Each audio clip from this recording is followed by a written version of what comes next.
अस्सलाम वालेकुम, नमस्ते हमारे प्यारे प्यारे व्यूवर्स। इंशाअल्लाह आप सभी लोग अल्लाह के फ़ज़ल करम से बखैरियत होंगे। आज आप लोगों के दरमियान अंडा और आलू के सालन की रेसिपी के साथ हाज़िर हैं। बहुत ही लजीज लाजवाब सा बनता है। रोज़ रोज़ चिकन मटन और सब्ज़ियों को खा के अगर बोर हो गए हैं तो चलिए इस अंडे आलू का सालन भी बनाइए। बहुत ही मज़ेदार सा बनकर तैयार होता है। तो चलिए इसको बनाना शुरू करते हैं। हमने 6 अंडे ले लिए हैं। इसको हमने उबाल लिया था और इन अंडों को थोड़ा थोड़ा सा निशान लगा देंगे। आप चाहें तो फॉक से कर दें या चाकू से इस तरह से ऐसे निशान लगा दें, तब ये फ्राई करने पर ना फटता नहीं है। तो इस तरह से कर लीजिएगा सभी अंडों को। हमने सारे अंडों को इस तरह से कर लिया है। अब इन अंडों पर 1/4 छोटा चम्मच हल्दी, 1/4 छोटा चम्मच लाल मिर्च पाउडर और 1/4 छोटा चम्मच नमक, और इनको अंडों पर अच्छी तरीके से लगा लेंगे। इससे इसका कलर अच्छा आ जाएगा। हमने एक आलू भी लिया है। इसको हमने छील कर धुल लिया है और इसके थोड़ा बड़े बड़े टुकड़े करेंगे, बहुत छोटा टुकड़ा नहीं करेंगे। ये इतना बड़ा आलू है तो इसमें हम सिर्फ 4 टुकड़े करेंगे।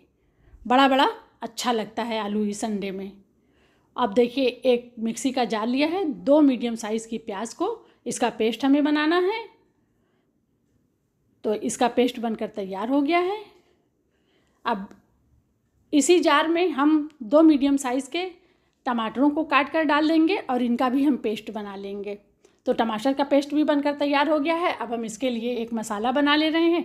तो 1/4 छोटा चम्मच हल्दी, 1 छोटा चम्मच लाल मिर्च पाउडर, 1 बड़ा चम्मच धनिया पाउडर और 1 छोटा चम्मच ज़ीरा पाउडर, आधा छोटा चम्मच काली मिर्च का पाउडर, 1 छोटा चम्मच कश्मीरी लाल मिर्च और आधा छोटा चम्मच हमने गरम मसाला भी डाला है, उसकी फ़ोटो नहीं आ पाई है।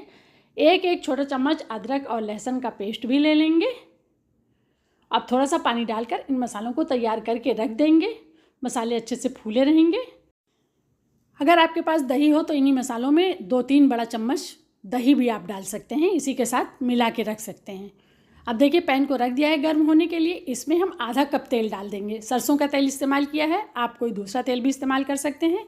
तेल अच्छी तरीके से गर्म हो गया है तो अब इसमें हम एक एक करके अंडों को डाल देंगे और अंडों को फ्राई करेंगे। अंडों को बहुत ज़्यादा फ्राई नहीं करेंगे, क्योंकि जब अंडों को बहुत ज़्यादा फ्राई कर दिया जाता है तो उसके ऊपर की स्किन बहुत ज़्यादा कड़ी कड़ी सी, सख्त सख्त सी हो जाती है, जैसे चीवी सी हो जाती है। तो हल्का सा इसे फ्राई करके हमने निकाल लिया है इनको। और अब इसी में आलूओं को भी फ्राई कर लेंगे। तो मीडियम फ्लेम पर इसको हम फ्राई करेंगे और आलूओं में खूब अच्छा सा जब कलर आ जाएगा तब तक हम इसको फ्राई करेंगे। 5-6 मिनट लगेगा। देखिए, बहुत अच्छा सा कलर इसमें आ गया है। तो हम आलूओं को निकाल ले रहे हैं। इस तरह से हमारे आलू भी 30-35% तक गल भी गए हैं। अब इसी तेल में हम 1 छोटा चम्मच मेथी डाल दे रहे हैं। मेथी क्रैकल होने लगी तो अब प्याज जो हमने पेस्ट बना कर रखा है उसको डाल देंगे और प्याज को हमें यहाँ बहुत अच्छा सा भूनना है। इसका कच्चापन बिल्कुल से निकाल देना है और हल्का सा ब्राउन कलर इस पर आ जाए तब तक हमें भूनना है इसको। देखिए, इस पर हल्का सा कलर अब आ गया है। तो अब जो मसाला हमने बना कर रखा है उस मसाले को इसमें शामिल कर देंगे और इसी के साथ इसमें 1 छोटा चम्मच नमक डाल देंगे और कसूरी मेथी 1 छोटा चम्मच हाथों पर क्रश करके इस तरह से डाल देंगे। बहुत अच्छा सा फ्लेवर इसमें आ जाता है। इससे सब चीज़ों को बहुत अच्छा सा देखिए भून लिया है।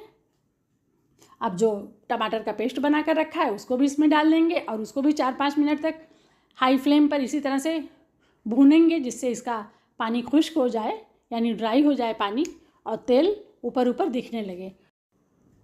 मसाला अच्छा सा भुन गया है तो इसमें हमने 1 कप पानी डाल दिया है और पानी आप अपने हिसाब से एडजस्ट कीजिएगा जितनी आपको ग्रेवी बनानी हो। हम गाढ़ी ग्रेवी बनाएंगे इसलिए हमने 1 ही कप पानी डाला है।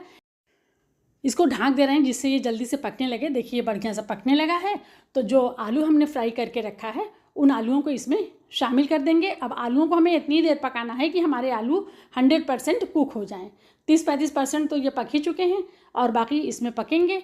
तो गैस की फ्लेम को लो कर दिया है और इस पर कवर लगा देंगे और इतनी देर तक पकाएंगे जब तक ये अच्छी तरीके से गल ना जाए। देखिए, 7-8 मिनट हो गए हैं। अब इनको हम देख ले रहे हैं कि आलू कितना गला हुआ है। माशाअल्लाह, आलू अच्छी तरीके से गल गया है। इसको हम आपको दिखा भी दे रहे हैं कि हमारा आलू कितना गला है। देखिए 100% आलू गल चुका है। अभी हमने अंडों को इसमें डाला नहीं है, अब हमें इसमें अंडों को डालना है। अब अंडे को डाल दिया है तो इसमें अच्छी तरीके से मिक्स कर देंगे और इसको फिर से ढक देंगे और गैस की फ्लेम को लो कर देंगे और लो फ्लेम पर 4-5 मिनट तक हम पकाएंगे, जिससे अंडा, आलू, मसाला सब चीज़ें एक दूसरे को फ्लेवर अपना दे दें और खूब अच्छा सा हमारा आलू अंडा सालन बनकर तैयार हो जाए। लो फ्लेम पर अंडे को पकते हुए 5 मिनट हो गए हैं, तो इसे अब हम खोल कर देख लेंगे। देखिए कितनी अच्छी सी ग्रेवी तैयार हो गई है। अब इसमें थोड़ा सा कटा हुआ धनिया डाल देंगे, बीच से स्लिट की हुई 2-3 हरी मिर्च भी इसमें डाल देंगे।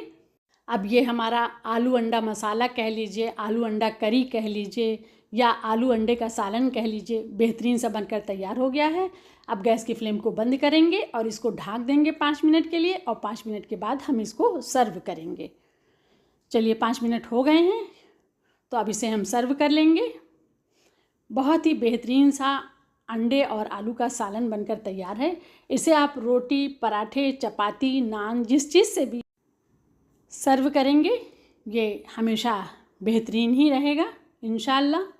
और आप सब लोगों को अंडे और आलू के सालन की ये रेसिपी कैसी लगी? रेसिपी पसंद आए तो उसको लाइक और शेयर ज़रूर कीजिएगा। चैनल पर नए आने वाले लोगों से हम्बल रिक्वेस्ट है कि हमारे चैनल को ज़रूर सब्सक्राइब कीजिए और वीडियो पसंद आए तो वीडियो को लाइक और शेयर ज़रूर कीजिएगा। और आप लोगों ने अपना कीमती वक्त निकाल कर हमारे वीडियो को देखा, उसके लिए आप सभी लोगों का बहुत बहुत शुक्रिया, धन्यवाद। फिर मिलेंगे हम एक नई रेसिपी के साथ इंशाअल्लाह। तब तक के लिए आप सबसे अल्लाह हाफिज़।